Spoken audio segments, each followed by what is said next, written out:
નમસ્કાર દર્શક મિત્રો, હું છું રૂપલ લુણીચિયા. સંપૂર્ણ ન્યૂઝમાં આપનું સ્વાગત છે. ભારત વિકાસ પરિષદ પાલનપુર શાખાની દ્વિતીય જનરલ મીટિંગ તાજેતરમાં હોટલ અન્નપૂર્ણા કાઠિયાવાડી ખાતે પ્રાંત મહામંત્રી વિશ્વેશભાઈ જોશી તથા સંસ્કાર કન્વીનર કુરેશભાઈ જોશીના અધ્યક્ષસ્થાને રાખવામાં આવી હતી. આ મીટિંગની શરૂઆતમાં વંદે માતરમ ગાન સાથે કરવામાં આવી હતી. ત્યારબાદ શાખાના પ્રમુખ દુર્ગેશભાઈ કેલાએ તમામ સભ્યોનું સ્વાગત કર્યું હતું. શાખાના મંત્રી મુકેશભાઈ મોઢે જુલાઈ તથા ઓગસ્ટ માસમાં શાખા દ્વારા કરવામાં આવેલા વિવિધ કાર્યક્રમોની વિસ્તૃત માહિતી આપી હતી.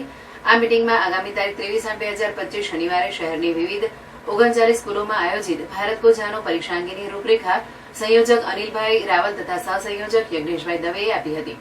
આ મીટિંગમાં શાખા દ્વારા સુધાબેન ઉમાકાંત પંડ્યા તબીબી સાધન સહાય કેન્દ્રના સંયોજક મિહિરભાઈ પંડ્યાની રજૂઆત બાદ શાખાના સન્માનીય સભ્યોએ નવા વિવિધ સાધનો જેવા કે Fowler rolling bed, airbed, wheelchair, nebuliser, oxygen concentration machine, ઘોડી વગેરે વસાહત માટે યથાશક્તિ અનુદાન આપી સેવા કાર્યના મંદિરમાં સહભાગી થનાર તમામ દાતાઓનો ખૂબ ખૂબ આભાર માનવામાં આવ્યો હતો.